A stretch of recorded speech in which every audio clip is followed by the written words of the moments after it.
Today we will provide an introduction to the key components of differentiated instruction and give you an idea of what you can differentiate in your classroom and how to differentiate in your classroom. Differentiation means tailoring instruction to meet individual needs. These are a few quotes that stood out to us during our research. These quotes define differentiated instruction beyond the definition we just looked at. I will give you a little bit of time to read these to yourselves.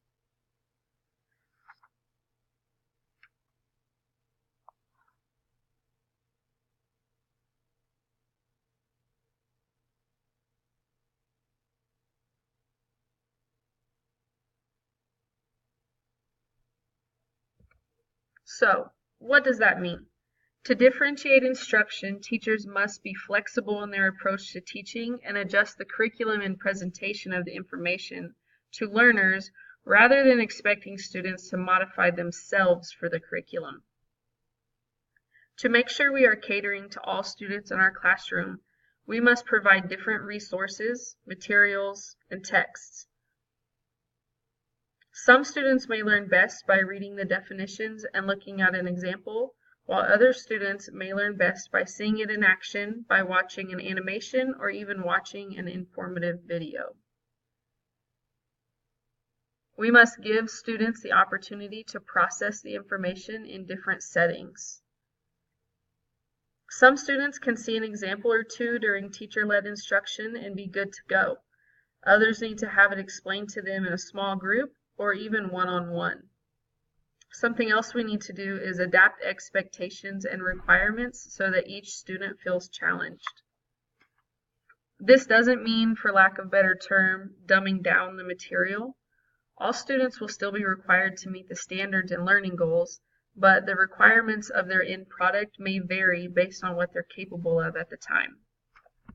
So how do we do this? We need to recognize students' varying background knowledge, readiness, language, preferences in learning, and interests, and then react responsibly. This means that we need to really know what our students know and understand what they need from us to be successful.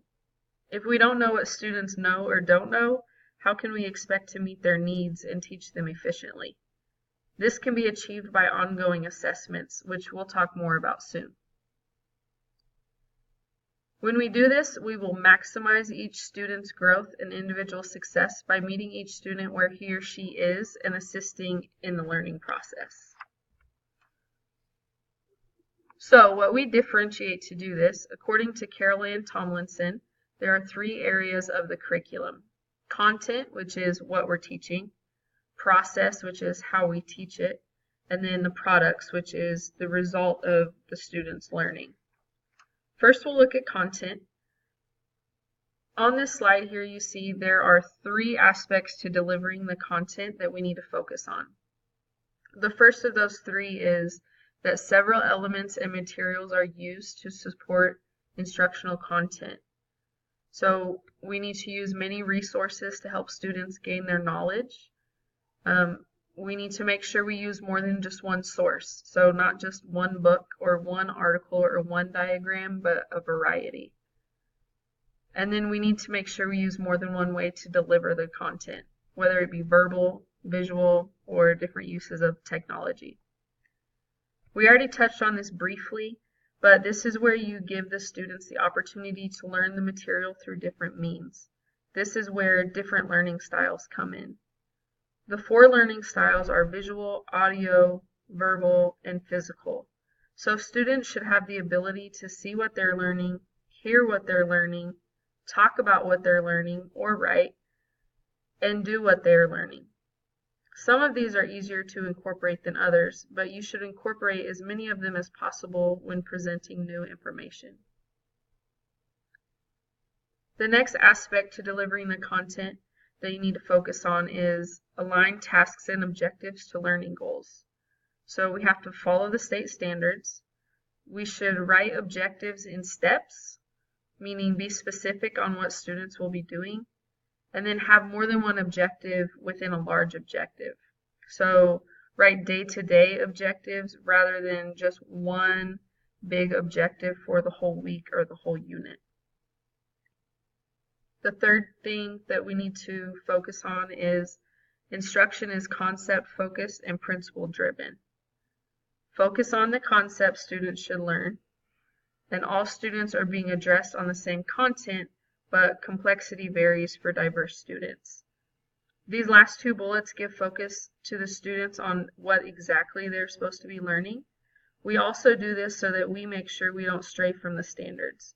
While we differentiate the materials we use and how complex the tasks are, as teachers, we will still stay on task to teach the standards. Next is the process, so how they learn whatever it is that they're learning. First, the flexible grouping should be consistently used. So you might start in a whole class group to introduce a topic and then move into small groups or pairs. When you put the students into groups or pairs, have students work with students who are at similar levels. Then the students can coach each other within their groups. Or if it is a group that needs an adult to lead them, they'll already be in a group and ready to get what they need to learn. Their groups aren't fixed groups, they'll change with the content or activities that are taking place. Classroom management benefits students and teachers. So delivery strategies must be organized, and you need to carefully select what strategies you're going to use. If you don't have procedures put in place and managed well, you'll spend too much time in transitions. There are a lot of different aspects to consider when managing a differentiated classroom. A few examples are, what will the students do when they finish their task?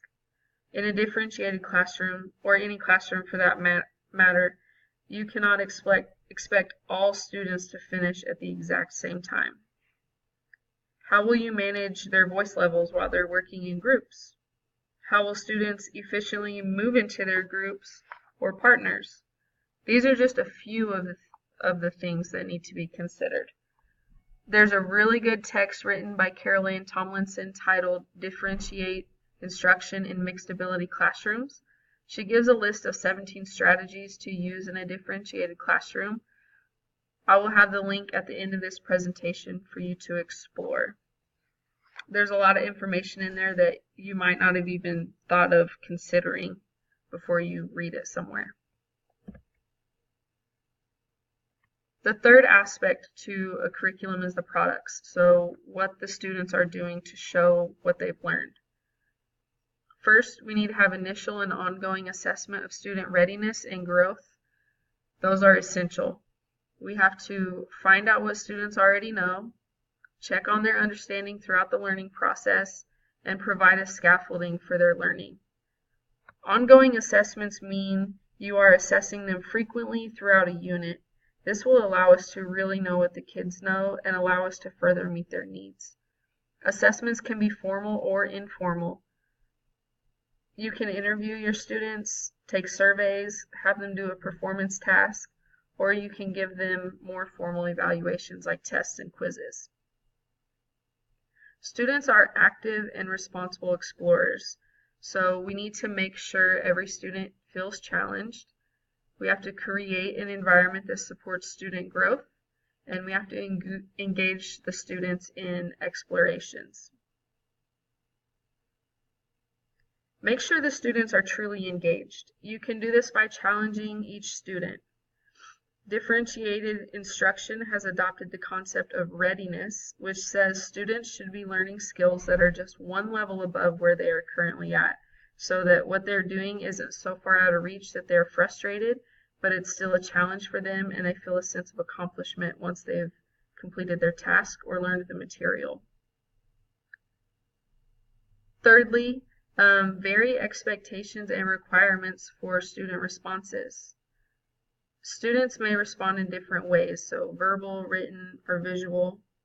This allows students to be challenged, and it also gives them options as far as how they show what they have mastered. This is another place different learning styles come into play. You can give the students options on how they display their knowledge. Some ideas would be making a video, writing a paper, or maybe they will draw a diagram. The procedure to solve tasks may vary in difficulty. For advanced learners, you may add an extra element they need to consider. For struggling learners, you may put some added structure into place for them.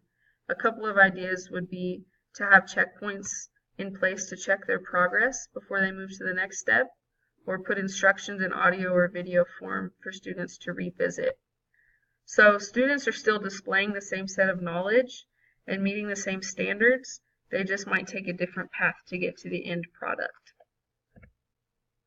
So this is an introduction to differentiated instruction. It's suggested that you don't try to take it all on at once. Instead, ease yourself and your students into a differentiated classroom. Pick one area that you want to focus on and then build from there. These are the resources we used in our research for this introduction. Feel free to explore them more, and that'll get you started in your own research.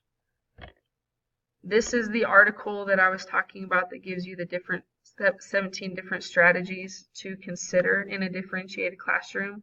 If you're not quite sure where to start, I would suggest starting right here, picking out a couple of goals, and then going from there.